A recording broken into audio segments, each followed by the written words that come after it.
ইনি হলেন নরেনবাবু, পেশায় একজন চাষি। তার পরিবার বলতে ছিল ৩ জন: কৃষকের বউ মালতী এবং তার ছোট্ট মেয়ে খুশি। তাদের সংসার ভালোই চলছিল, কিন্তু হঠাৎ করে মালতী অসুস্থ হয়ে পড়ে। মালতী বিছানা থেকে উঠতে পারে না। এভাবে কয়েকদিন কাটার পর মালতী হঠাৎ করেই একদিন মারা যায়। বাবা, মা কই? মাকে তো দেখতে পাচ্ছি না। খুশি মা তো দাদুর বাড়িতে গেছে, কয়দিন পরে ঠিক ফিরে আসবে। এখানে বসো মা, আমি তোমাকে ভাত মেখে দিচ্ছি। খুশি মা, দাঁড়িয়ে পড়লে কেন? খাবো না বাবা ভাত, মা না আসলে আমি একটুকু ভাত খাবো না। মা, কান্না করিস না, শরীরটা তো খারাপ হয়ে যাবে তোর। বাবা, আমার মাকে ফিরিয়ে নিয়ে এসো। যাও যাও, আমার মাকে ফিরিয়ে নিয়ে এসো। কৃষক কান্না থামার চেষ্টা করলেও খুশির কান্না থামলো না। মা, তুমি কান্না করো না, আমি তোমার মাকে আনতে যাচ্ছি। কি মজা, মাকে আনতে যাচ্ছে। হি হি হি হি, মা আসবে, মা আসবে। মা, আমি তাহলে যাচ্ছি, তুমি পাশের বাড়ির মাসিমার কাছে যাও। হ্যাঁ বাবা, আমি এক্ষুনি যাচ্ছি।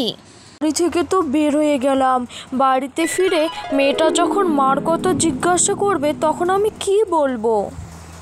কে যায় গো, নরেন নাকি?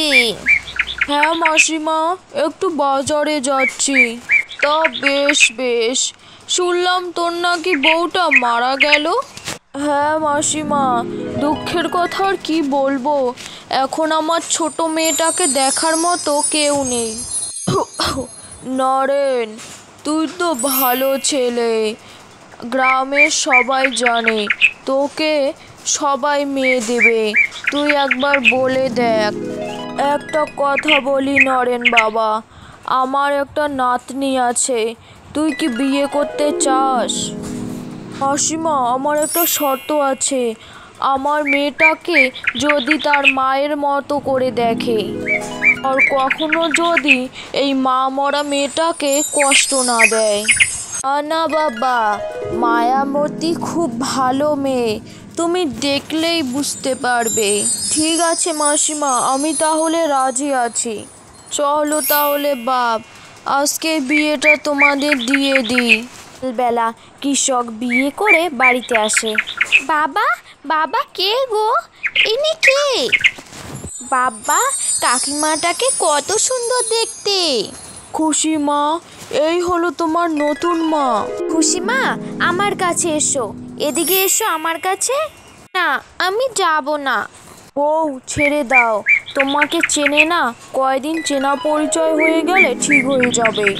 আচ্ছা মা, তোমাকে আমার কাছে আসতে হবে না। এভাবেই 1 বছর কেটে যায়। কৃষকের ঘরে ফুটফুটে সুন্দর একটা কন্যা সন্তান জন্ম হয়। এই দেখে কৃষক অনেক খুশি হয়। বউ, আমার যে কি খুশি লাগছে, আমার দুটো মেয়ে আমাকে কত ভালোবাসবে। মা, আমারও অনেক খুশি লাগছে, আমার বোনের সাথে আমি খুব খেলা করব। কি হলো বউ, তুমি চুপ করে আছো কেন? চুপ করে আছে কি আর সাধে? দুটো মেয়েকে এবার কিভাবে বিয়ে দিবে তুমি? পোয়াটার মা মরে গেছে, এ এখন বসে বসে খাচ্ছে, এ কাজ না করলে আমি আর একে খাবার দেব না, এই বলে দিলাম। মায়াবতী, এসব কি হচ্ছে? তার জন্য আমি তোমাকে আগেই বলেছিলাম, আমাকে বিয়ে করলে আমার মেয়েকে তোমাকে দেখতে হবে। তুমি আমার মেয়ের সঙ্গে একদম খারাপ ব্যবহার করবে না। হ্যাঁ, বুঝতে পেরেছি, এখন যাও তো আমার চোখের সামনে থেকে। খুশি আর খুশির বাবা সেখান থেকে চলে যায়। এভাবেই দেখতে দেখতে 20 বছর কেটে যায়। এ হলো ছোট্ট বউয়ের আদরের মেয়ে রাধা। কালবেলা ওম নমঃ শিবায়, ওম নমঃ শিবায়, ওম নমঃ শিবায়। মালতী, একটু বাইরে আসো তো। খুশি আর মালতী হরিচরণের কাছে আসে। বলো, কি হয়েছে? শোনো বউ, রাধা আর খুশি অনেক ছোট, ওদেরকে দিয়ে কোনো কাজ করিও না। বাবা, তুমি খাবার খেয়েছো? এত রোদে তুমি মাঠে যাবে, একটু দেরি করে গেলে হয় না? হ্যাঁ মা, খেয়েছি। দীক্ষিত দেখলে গাটা জ্বলে যায়, মনটা তো করছে এক্ষুনি গালাটা টিপে ধরি। ঠিক আছে বউ, আমি তাহলে মাঠে গেলাম। হ্যাঁ যাও। কৃষক কাজের জন্য মাঠে চলে যায়। চল খুশি, ঘরে চল, অনেক কাজ আছে। শোন খুশি, বাজারে গিয়ে আলু, কলা, পটল, ঝিঙে সব নিয়ে আসবি, একটু মাংসও নিয়ে আসবি। রাধামা আমার না খেয়ে খেয়ে শুকিয়ে যাচ্ছে, তার জন্য একটু মাংস আনছি। মাংস আনার কথা তুই আবার বাবাকে বলে দিস না। তুমি চিন্তা করো না, আমি বলবো না। ঠিক আছে মা, আমি বাজারে যাচ্ছি। খুশি বাজার করতে চলে যায়। এদিকে রাধা দিনরাত শুয়ে থাকে। রাধার কাছে রাধার মা আসে। রাধা মা, তুমি এত আগে ঘুম থেকে উঠেছো কেন? তোমার তো শরীর খারাপ করবে। রাধা মা, তোমার জন্য আজকে আমি মাংস রান্না করব। হ্যাঁ মা, ঘুম হয়ে গেছে আমার, তাই উঠলাম। এখন কয়টা বাজে মা? কেবল 10টা বাজে মা। সোনা আমার, উঠে মুখ ধুয়ে নে, আমি রান্নাঘরে যাই। বলে মায়াবতী রান্নাঘরে চলে যায়। দিকে খুশি বাজারঘাট করে বাড়িতে চলে আসে। উফ মা, বাজার করে চলে আসলাম, একটু জল দাও না। আমি কি তোর চাকর নাকি রে, তুই একাই একাই নিয়ে খেতে পারিস না? যত সব। খুশি কিছু বলে না এবং সেখান থেকে সে চলে যায়। কৃষক বাড়িতে না থাকলে খুশিকে দিয়ে বাড়ির সব কাজ করাতো তার সৎ মা। একদিন দুপুরবেলা খুশিদের বাড়িতে আসলো খুশির বাবার ছোটবেলার বন্ধু। কিরে ভাই, বিদেশে চলে যাওয়ার পর তো আমাকে ভুলেই গেছিস। ভুলিনি বন্ধু, আমি তোকে ভুলিনি। আচ্ছা বন্ধু, অনেক কথা হবে, বিছনায় বস। ভাই, তোর মেয়েদের তো দেখতে পাচ্ছি না, কোথায় গেছে ওরা? মনে হয় বাইরে কাজ করছে। কি গো, একটু চা নিয়ে এসো। দাদা, আপনি অনেক দিন পরে আসলেন, চাতে শুধু হয় নাকি? রান্নাটা করি, খাবার খেয়ে তারপরে বাড়ি যাবেন। না বৌদি, আজকে আর খাবো না। শোনো ভাই নরেন, আমার ছেলে এখন বিবাহযোগ্য। তুমি বললে তোমার এক মেয়ের সাথে আমার ছেলের বিয়ে দিতে চাই। তুমি রাজি থাকলে বলো ভাই। দাদা, আমি রাজি আছি। আমার ছোট মেয়ে খুব ভালো মেয়ে, তার সঙ্গে না হয় আপনার ছেলের বিয়েটা হবে। হ্যাঁ মায়াবতী, আগে আমাদের বড় মেয়েকে বিয়ে দিতে হবে। তুমি চুপ করো তো। বৌদি, আমার যে মেয়েকে পছন্দ হবে আমার ছেলের সাথে তাকেই বিয়ে দেব। তাহলে বৌদি, আজকে তাহলে আসি? হ্যাঁ এসো। অরেন, এরা তোর 2 মেয়ে নাকি?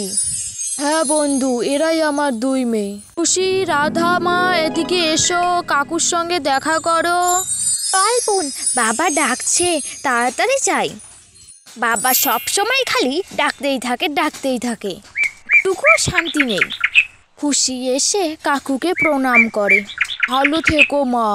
খুশি আমাকে ছোট দেখানোর জন্য সব সময় আগে আগে কাজ করে নেয়। তাহলে ভাই, আজকে আমি যাই। রাধা, কি করছিস? তাড়াতাড়ি গিয়ে কাকুকে প্রণাম কর, এই সুযোগ তো চলে যাচ্ছে। রাধা খুশির দেখা দেখি কাকুকে প্রণাম করে। থাক মা, লাগবে না। তাহলে বন্ধু, আমি আজকে যাই। এ বলে রমেশ বাড়ি চলে যায়। সন্ধ্যাবেলা মায়াবতী তার মেয়ের ঘরে আসে। এই রাধা শোন, খুব ধনী ঘর, কিন্তু তোকে ছেলেটাকে কোনোভাবে পটাতেই হবে। ঠিক আছে মা, তুমি একদম চিন্তা করো না। তোর উপরে আমি একদম ভরসা করছি না, আমাকেই কিছু একটা করতে হবে। কি করবে মা তুমি? না, কি করি? সন্ধ্যাবেলা খুশি আর রাধাকে তার মা খেতে দেয়। মায়াবতী মনে মনে ভাবলো, খাবারে আজকে ওষুধ মিশিয়ে দেবে, যদি কালকে পেটের ব্যথায় খুশি ঘর থেকে বেরোতে না পারে। এই শোন তোরা, নিজের খাবার নিজেই খাবি, খাবার পাল্টাপাল্টি করবি না। আমি এক্ষুনি রান্নাঘর থেকে আসছি। আজকে খুশির পাতে মাংস, মনে হয় মা ভুল করে খুশির পাতে দিয়েছে। খুশি, তোর থালাটা আমাকে দে, মা মনে হয় ভুল করে তোকে দিয়েছে। বোন, এই নে। টনের খাওয়া দাওয়া হয়ে যায়। সকালবেলা মহেশ তার ছেলেকে নিয়ে নরেনের বাড়ি আসে। দিকে রাধার পেটের ব্যথা ওঠে। মা গো, আমি আর পাচ্ছি না গো, আমি আর পাচ্ছি না, কি হলো যে আমার মা। হায় হায়, এই মেয়ে নিশ্চয়ই খুশির খাবার খেয়েছে। মনে হয় কখনো মাংস খাসনি, এখন পড়ে পড়ে থাক বিছনায়। ওইদিকে খুশি তোর সামনে ধনী ঘরের ছেলের সঙ্গে বিয়ে হয়ে যাবে। বন্ধু আমার, অনেক বেলা হয়ে গেল, মেয়েদেরকে নিয়ে আসো। আসলে বন্ধু, আমার ছোট মেয়েটার শরীরটা খারাপ। তাতে কি হয়েছে, আমার ছেলের যদি বড় মেয়েকে পছন্দ হয় তাহলে তার সঙ্গেই বিয়ে হবে। যে আমার বড় মেয়ে খুশি। বাবা, আমার পছন্দ হয়েছে, তুমি বিয়ের ব্যবস্থা করো। বন্ধু, আমার ছেলের পছন্দ হয়েছে, তাহলে 10 দিন পরে বিয়েটা ঠিক হলো। ঠিক আছে বন্ধু, আমি রাজি আছি। অবশেষে খুশির বিয়ের দিন এসে গেল। খুশির বিয়ে দেখে রাধা ও মায়াবতী কান্না করতে লাগলো। কি হয়েছে মা, তুমি কাঁদছো কেন? আমি তো একবারই চলে যাচ্ছি না, আমি তো আবারও আসবো। ও কিছু না মা, এটা তো আনন্দের কান্না। আমরা কেঁদো না মা, তোমাদের কান্না দেখলে আমিও কেঁদে ফেলবো। আচ্ছা আচ্ছা, বেশ বেশ, কাঁদছি না। বিয়ে করে শ্বশুর বাড়িতে চলে যায়। এদিকে মায়াবতী ও রাধা হিংসায় জ্বলে পুড়ে কাঁদতে থাকে।